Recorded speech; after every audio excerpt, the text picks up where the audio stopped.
علم اور عقل۔ نفس کو جاننے کے لیے سب سے پہلے علم اور عقل کو جاننا اور پہچاننا ہوگا۔ علم کیا ہے اور عقل کیا ہے؟ اللہ قرآن میں فرماتا ہے کہ علم دیا گیا مگر تھوڑا سا، محدود سا علم ہے۔ وَيَسْأَلُونَكَ عَنِ الرُّوحِ قُلِ الرُّوحُ مِنْ أَمْرِ رَبِّي وَمَا أُوتِيتُم مِّنَ الْعِلْمِ إِلَّا قَلِيلًا۔ اور یہ لوگ تجھ سے روح کے متعلق سوال کرتے ہیں، کہہ دو روح میرے رب کے حکم سے ہے، اور تمہیں جو علم دیا گیا ہے وہ بہت ہی تھوڑا ہے۔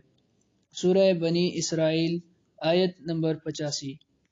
وَإِلَّا قَلِيلًا کہتا ہے۔ اگر خالق کہہ رہا ہے کہ علم تھوڑا ہے تو یہ بھی ماننا پڑے گا کہ عقل محدود ہے۔ پہلے علم اور عقل میں فرق کو سمجھ لیں۔ علم کسی شے کو جان لینے کا نام ہے۔ خود کو جاننے کے لیے ہمیں تلاش کرنا ہوگا کہ ہمارے علم کا معیار کتنا ہے، اس کی پہنچ کہاں تک ہے۔ تو بات یہاں پہنچتی ہے کہ علم اپنی اصل میں کیا ہے۔ علم کی اصلیت تک پہنچنے کے لیے ہمیں خیال کو جاننا ہوگا، کیونکہ ذہن کی حرکت علم کی حرکت ہے، یعنی علم خیال سے متحرک ہوتا ہے۔ خیال یادداشت کا نام ہے، ڈیٹا ہے۔ اگر کسی کی یادداشت کھو جائے تو اس کی سوچ ختم ہو جاتی ہے، یہ بے ترتیب ہو کر علم کے بگاڑ میں تبدیل ہو جاتی ہے اور پاگل پن کا ظہور ہوتا ہے۔ ہمارے تمام تر خیالات ہماری مکمل ترین یادداشت ہیں، اور ہماری تمام تر یادداشت ہمارا ماضی ہے۔ غور کیجئے، کیا ایسا نہیں ہے؟ ہمارے پاس مستقبل کی کوئی یادداشت نہیں ہے، کوئی ڈیٹا نہیں ہے۔ حال کے اندر فی الوقت ہم خود موجود ہیں۔ اس کا مطلب یہ ہے کہ تمام یادداشت ماضی ہے، جو ہو چکا ہے وہ ہمیں یاد ہے، اور یہی یاد ہمارا خیال ہے۔ مصنف پر یقین کرنے کی بجائے ان سطروں کی شک کی نگاہ سے دیکھیں اور اپنا تجزیہ خود کریں۔ جن تجربات و احساسات سے ہم گزر چکے ہیں وہ ہمارا ماضی ہے۔ ہم نے کہیں پڑھا، کہیں سے سنا، کہیں دیکھا، جو کچھ چکھا، سونگھا، جو بھی اپنی ساری زندگی محسوس کیا، وہ ہمارا تجربہ ہے، ہمارا ادراک ہے۔ یہ ہمارا ماضی ہے، اور ہمارا ماضی ہی ہمارا تمام تر علم ہے۔ ہمیں مستقبل کا کوئی علم نہیں۔ حال کے تجربے سے ہم اس وقت گزر رہے ہیں، اس لیے ہمارا سارا علم ہمارا ماضی ہے۔ علم اپنی حقیقت میں ماضی ہے، یہ ایک حقیقت ہے۔ دنیا میں کم و بیش 50,000 سال سے انسان جیتا اور مرتا چلا آ رہا ہے۔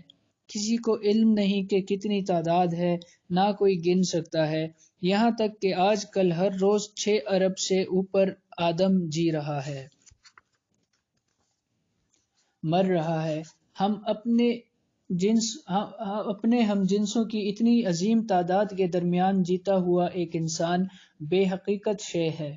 اس کے تجربات لازم ہے کہ محدود تر کہلائیں، چونکہ اس کی ذاتی زندگی ایک محدود دائرے میں چل رہی ہے، اس لیے اس کے پاس ماضی کی صورت میں جو معلومات موجود ہیں، جسے وہ علم کہتا ہے، وہ الا قلیلا ہے، دیا گیا مگر بہت تھوڑا۔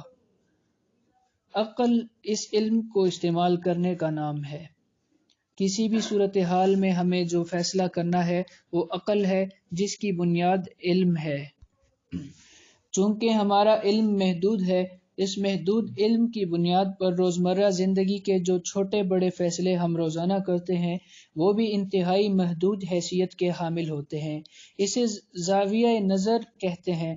ہمارا زندگی کو گزارنے کا زاویہ نظر تنگ، چھوٹا اور محدود ہوتا ہے، اور لمیٹڈ ہوتا ہے۔ اسی لیے ہم حادثاتی انسان، ایکسیڈنٹل بینگ کی طرح زندگی گزارتے ہیں۔ ہمارے فیصلے کی، ہماری عقل کی اور ہمارے علم کی کوئی بنیاد نہیں ہوتی۔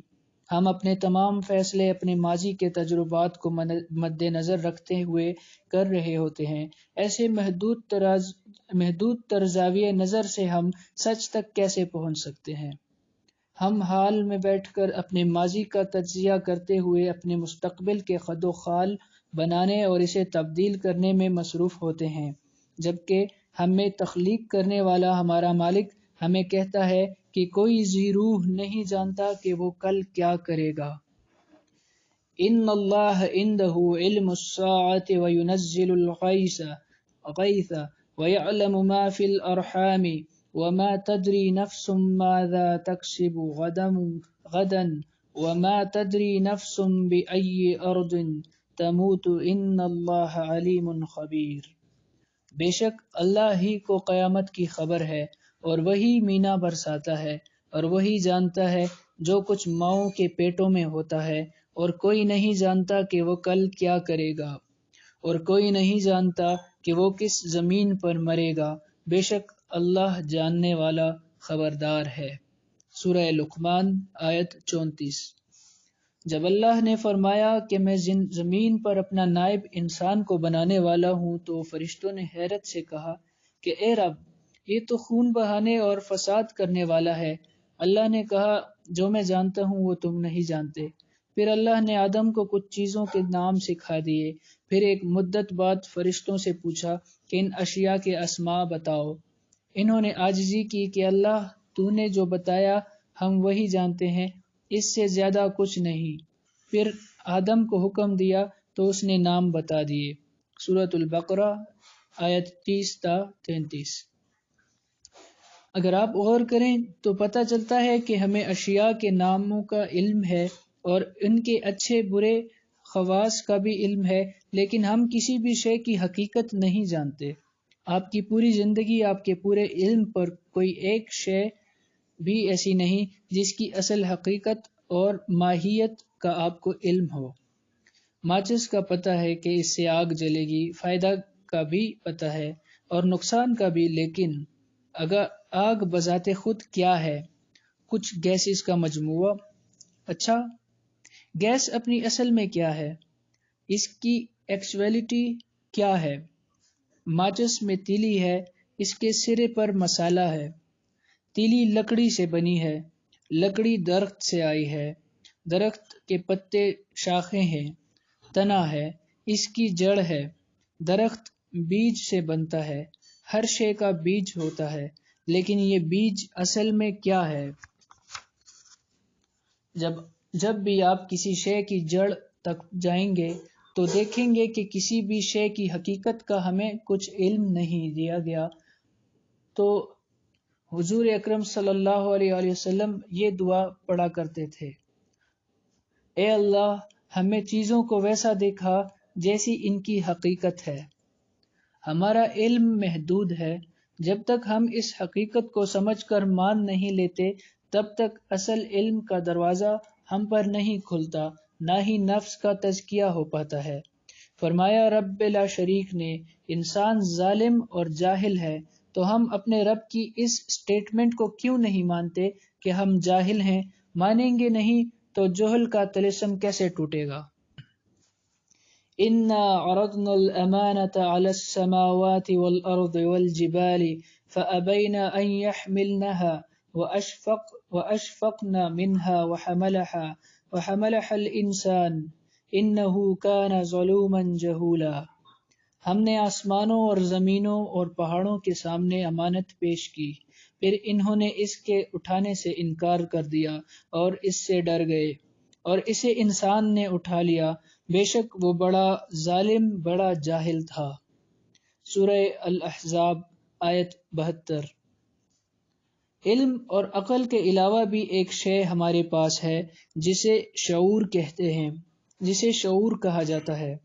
یہ ایک بڑی آنکھ، ایک وسیع تر زاویہ نظر ہے۔ ہمیں ایک لحظے میں پتہ ہے کہ ہم کون ہیں۔ اپنی ساری زندگی سے ہم ایک لمحے میں باخبر ہیں۔ اس کے لیے ہمیں کسی علم اور عقل کی ضرورت نہیں ہے۔ ہم باخبر ہیں کہ ہم زندہ ہیں۔ ہمیں اپنے جسم، حواس اور علم و عقل کا شعور ہے۔ ہمیں کچھ یاد رکھنے کی ضرورت نہیں، یہی ہمارا شعور ہے۔ ایک مثال سے سمجھتے ہیں۔ آپ نے اکثر ڈائری کے شروع میں دنیا کا نقشہ دیکھا ہوگا۔ اس نقشے میں اگر آپ کوئی شہر ڈھونڈ رہے ہوں گے تو آپ نقشے میں گم ہوتے ہیں۔ آپ کچھ ڈھونڈ رہے ہیں، یہ علم ہے اور عقل ہے۔ اس نقشے کو، اس میپ کو ایک نظر میں پورا دیکھنے کے لیے آپ کو کچھ وقت کے لیے عارضی طور پر منزل چھوڑنا ہوگی، سوال چھوڑ دینا ہوگا۔ آپ کو احساس ہوگا کہ اگر آپ کچھ نہیں ڈھونڈ رہے تو آپ پورا نقشہ دیکھ سکتے ہیں۔ اب پوری دنیا ایک نظر میں آپ کے سامنے ہے، یہی شعور ہے۔ کیا انسان اس بات پر قادر نہیں کہ اپنی پوری زندگی پر ایک نظر ڈالے اور سب دیکھ لے؟ کیا آپ نے کبھی ایسا کیا ہے؟